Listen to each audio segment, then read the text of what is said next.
कई सारे लोगों को फाइनेंशियल फ्रीडम अचीव करना है। कई सारे लोग होते हैं दोस्तों जिनकी सैलरी 5,000, 10,000, 15, 50 लाख, 2 लाख या उससे भी कई गुना होती है। लेकिन फिर भी दोस्तों उनको ये पता नहीं होता कि हम फाइनेंशियल कौन से स्टेज में हैं। आज हम इस वीडियो में जानेंगे दोस्तों कि फाइनेंशियल के 7 ऐसे कौन से स्टेज है कि जो हमें अचीव करने होते हैं। और दोस्तों फाइनेंशियल के फ्रीडम से भी आगे का एक स्टेज है जो हम इस वीडियो में बात करेंगे।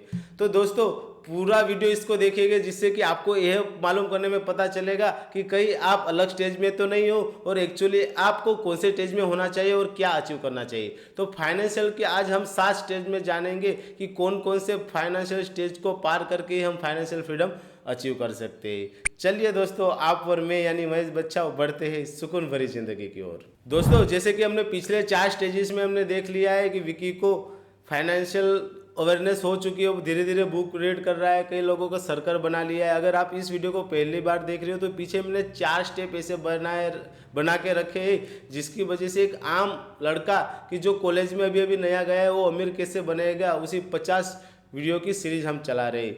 उसने ये पता कर लिया है कि पैसे वाले बनने के लिए हमें ESIB मॉडल को उसने भी समझ लिया है। लेकिन आज वो ये समझेगा कि फाइनेंशियल के वो कौन से स्टेप में है और उसे कौन से स्टेप तक पहुंचना है। दोस्तों फाइनेंशियल स्टेप में दोस्तों पहला स्टेप आ जाता है फाइनेंशियल डिपेंडेंसी। दोस्तों ये ऐसी स्टेज है जिसके अंदर ऑलमोस्ट सारे जो अपने 20s के जो लड़के जो बॉयज़ होते हैं वो सारे आ जाते हैं। फाइनेंशियल डिपेंडेंसी का मतलब ये हो गया कि अभी फिलहाल जिसके जो खुद के खर्चे संभालने के लिए वो किसी और पे डिपेंडेंट रहते हैं। वो गार्डियन हो सकता है वो या ज़्यादातर उनके पेरेंट्स होते हैं, क्योंकि वो खुद अपना कुछ खर्च नहीं करा सकता क्योंकि वो उसकी कोई इनकम ही नहीं है। तो मोस्ट ऑफली जो अपने 20s के जो बॉयज़ होते हैं जो स्कूल्स में या अभी अभी फिलहाल कॉलेज में गए वो पहले स्टेज में होते हैं, वो है फाइनेंशियल डिपेंडेंसी। दूसरा स्टेप है दोस्तों फाइनेंशियल सोल्वेंसी। इसके अंदर दोस्तों जब भी कोई आदमी जो भी अर्न करता है अपनी जो बेसिक नीड्स होती है वही पूरा कर पाता है, उसके अलावा उसके पास कुछ नहीं बचता, यानी कि वो अपने पे चेक टू पे चेक ही अपनी ज़िंदगी गुजारता है। अगर उसके जीवन में अगर कोई ज़्यादा इमरजेंसी आ गई तो उसकी ज़िंदगी दोस्तों डगमगाने लग जाती है, वो किसी ना किसी लोन का सहारा लेता है और इसी तरह लोन के ट्रैप में फंस जाता है। तो दूसरा स्टेप वह होता है फाइनेंशियल सोल्वेंसी कि जिसके अंदर दोस्तों ठीक ठाक उसकी ज़िंदगी चल रही हो, जिसके अंदर रोटी कपड़ा मकान की वो कुछ कर सकता है, लेकिन उसके पास कुछ भी भविष्य में अगर कोई खतरा आने वाला है तो उसके लिए उसके पास कुछ भी नहीं है। तीसरा स्टेप है दोस्तों फाइनेंशियल स्टेबिलिटी। इस स्टेज के अंदर आदमी के पास दोस्तों वो उतना अर्न कर लेता है कि उसके जो ज़िंदगी का जो गुजारा होता है वो ठीक ठाक चलता है और थोड़ी बहुत कुछ बचत हो जाती है, यानी कि कहीं इमरजेंसी में उसे कुछ ज़रूरत पड़ गई तो उसके पास ठीक ठाक पैसे होते हैं। और साथ ही साथ दोस्तों इस स्टेज में कुछ लोन चल रही होती है, लेकिन दोस्तों उस लोन को भी वो ठीक ठाक से पे कर रहा होता है, यानी कि उसने कुछ होम लोन ली होती या कोई भी लोन ली होती तो उसमें भी उसे कोई प्रॉब्लम नहीं आती, वो ठीक ठाक अपने सब पेमेंट कर दे रहा होता है। और इमरजेंसी के लिए अगर उसे कुछ ज़्यादा कोई गिफ्ट खरीदना पड़े या उसे कोई वांट्स की चीज़ खरीदनी पड़े तो वो भी वो खरीद सकता है। लेकिन बहुत जो छोटी छोटी रोज़मर्रा की ज़िंदगी में लगती है वो सारी चीज़ वो इस स्टेज में खरीद पाता है। 99% दोस्तों मोस्ट ऑफली इसी स्टेज में होते हैं कि जितना भी वो कमाता होता है उतना कुछ वो खर्च कर देता है और थोड़ा बहुत कुछ वो बचा रहा होता है। ज़्यादातर जैसे मिडिल क्लास लोग दोस्तों इसी स्टेज में होते हैं। चौथा स्टेज होता है दोस्तों फाइनेंशियल सिक्योरिटी।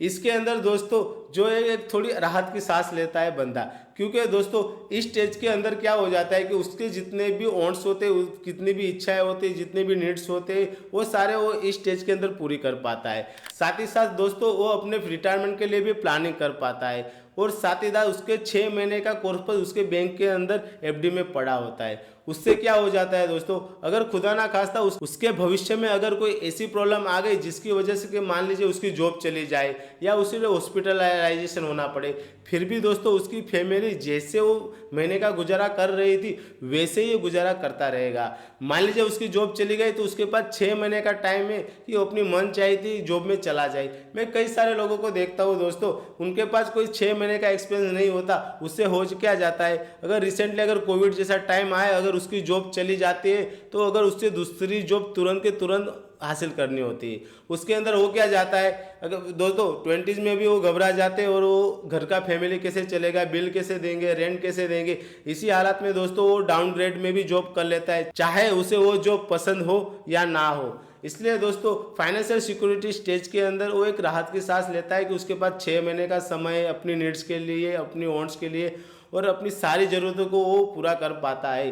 रिटायरमेंट प्लानिंग भी उसने कर ली है, जिसकी वजह से दोस्तों एक राहत भरी ज़िंदगी इस स्टेज में गुजारता है। इस स्टेज में आने के बाद दोस्तों थोड़ी राहत इसलिए गुजार पाता है क्योंकि अगले जो स्टेजेस है उसके अंदर वो एक डर रहता है, लेकिन यहाँ पे एक थोड़ी शांति होती है, एक सुकून होता है जिस राह पर हम सब चल रहे हैं। लेकिन दोस्तों यहाँ भी उसे फाइनेंशियल फ्रीडम नहीं मिले, यहाँ भी उसे काम करते रहना है और अपनी जो फाइनेंशियल नॉलेज है उसे बढ़ाने के साथ साथ आगे आगे उसे इन्वेस्ट भी करना है। पांचवा स्टेज आ जाता है दोस्तों फाइनेंशियल रियलिबिलिटी। इस स्टेज के अंदर दोस्तों बंदे ने इतने सारे मल्टीपल एसेट क्रिएट कर लिए होते हैं कि उसे अभी काम करने की ज़रूरत नहीं होती। वो चाहे तो अपनी जॉब छोड़ सकता है और अपनी मन चाहे जो भी कुछ काम है वह कर सकता है, क्योंकि दोस्तों उनका जो एक्सपेंस है, उसके जो भी वांट्स है और जितनी भी इच्छाएं है वो सारी दोस्तों जो एसेट्स उसने बनाए होते हैं उससे जो रिटर्न आता है उससे ही पूरा गुजारा हो जाता है। अगर आपको एसेट और लायबिलिटी के बारे में नहीं पता है तो अभी फिलहाल मैंने एक वीडियो अपलोड किया है दोस्तों, मेरे चैनल में जाके वो वीडियो देख लीजिएगा। क्योंकि दोस्तों एक एसेट ऐसी चीज़ है कि जिसके लिए दोस्तों आगे आपको काम नहीं करना पड़ता, आप बैठे बिठाए भी अपनी ज़िंदगी गुजार सकते हो। इसलिए फाइनेंशियल रियलिबिलिटी इस स्टेज के अंदर दोस्तों उसे एक सुकून भरी ज़िंदगी एक नई स्टेप में जाता है, जिससे उसे बहुत ज़्यादा कुछ नहीं करना पड़ता है। उसके सारी इच्छाएं होती है, सारी यानी कि जो ज़रूरियात की इच्छाएं होती है वो सारी दोस्तों इस स्टेज के अंदर वो सब कुछ कर पाता है। इसलिए दोस्तों उसे अपनी जॉब अभी लेफ्ट कर सकता है और मनचाहा काम वो अभी कर सकता है इस स्टेज के अंदर। छठा स्टेज आ जाता है दोस्तों जिसकी चाह हर किसी को होती है, वो है फाइनेंशियल फ्रीडम।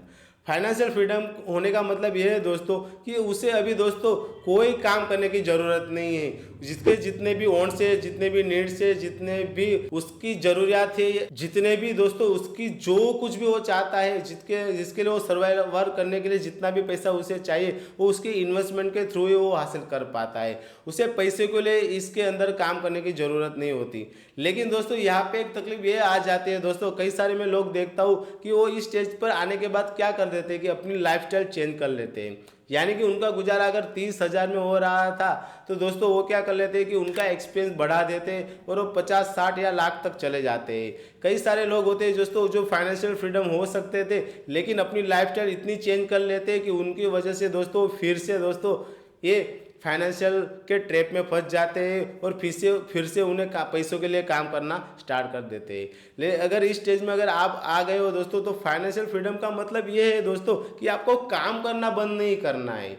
आपकी जो भी मन की इच्छा है वो आप काम कीजिए। सुबह उठ कर आपको ऐसा लगना नहीं चाहिए कि मुझे महीने के एंड में मेरा घर कैसे चलेगा, उसकी फिक्र इस स्टेज में नहीं होती, अपने आप ही वो चलता रहता है। अगर आपको किसी दिन उठ के लगा कि गार्डन में जाना है तो गार्डन पे जाओ, किसी दिन लगा बीच पे जाना है तो बीच पे जाओ, किसी दिन लगा कि आज पूरा काम करने का मन है, जो भी मन चाह हो, फ्रीलांसिंग हो या कोई भी अदर हो, तो वो भी वो इस स्टेज के अंदर कर सकते। इन शॉर्ट इस स्टेज के अंदर उसे फाइनेंशियली वो फ्रीडम हो जाता है। इसलिए इसे फाइनेंशियल फ्रीडम स्टेज कहा गया है कि पैसों के लिए काम नहीं करना है, फिर चाहे उसे जो कुछ भी करना हो वो कर सकता है। लेकिन दोस्तों जैसे कि मैंने पहले बताया इसके अंदर ऐसा नहीं कि उसकी एक्सपेंस हाईली बढ़ा देने कि 30,000 की जगह पे उसे लाख रुपए एक्सपेंड करने हैं, क्योंकि दोस्तों इस स्टेज में उसे पैसे दिखाई दे रहे होते हैं लेकिन उसका मैनेजमेंट भी उसे आना चाहिए। 7 और लास्ट स्टेप है दोस्तों फाइनेंशियल अबंडेंस। दोस्तों इस स्टेज में आने के बाद दोस्तों बंदे को कुछ करने की ज़रूरत नहीं होती। इसके अंदर जो मिलियनर बिलियनर लोग होते हैं वो सारे लोग आते हैं, क्योंकि दोस्तों उनके पास इतना पैसा होता है कि उनको पैसे के बारे में ये सोचना नहीं होता कि मैं कैसे पैसे कमाऊँ। उनकी पीढ़ियों की पीढ़ियों भी दोस्तों अगर कुछ ना करे तो भी वो अपना आराम से ज़िंदगी चला सके, इतना पैसा इसके अंदर आ जाते हैं। जिससे बड़े बड़े बिलियनर मिलियनर होते हैं उस स्टेज के अंदर आते हैं। इसलिए दोस्तों सबसे पहले इस स्टेज को समझने के बाद आप पहले नोट डाउन कीजिए कि आप कौन से स्टेज पे हो और सबसे पहले आप फाइनेंशियल फ्रीडम की ओर कैसे बढ़ेंगे वो देखना चाहिए।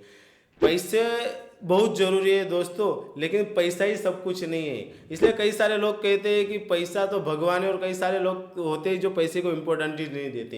ये दोनों चीज़ें गलत है दोस्तों, क्योंकि दोस्तों पैसा की ज़रूरत तो है, लेकिन कितनी है वो भी समझनी चाहिए। इसलिए आपको कैलकुलेट करना होगा, जो कि दोस्तों कई सारे वीडियो मैंने इस पर बना रखे हैं। आप प्लीज़ सर्च कर लीजिएगा मेरे चैनल पे कि कितने पैसों की हमें ज़रूरत होती है। जैसे कि हमारी स्टोरी में विकी करके कैरेक्टर है, वो भी उसने सब समझ लिया है कि अभी फिलहाल वो फाइनेंशियल डिपेंडेंसी स्टेज पे है, लेकिन धीरे धीरे बढ़ते हुए फाइनेंशियल फ्रीडम अचीव करना चाहता है।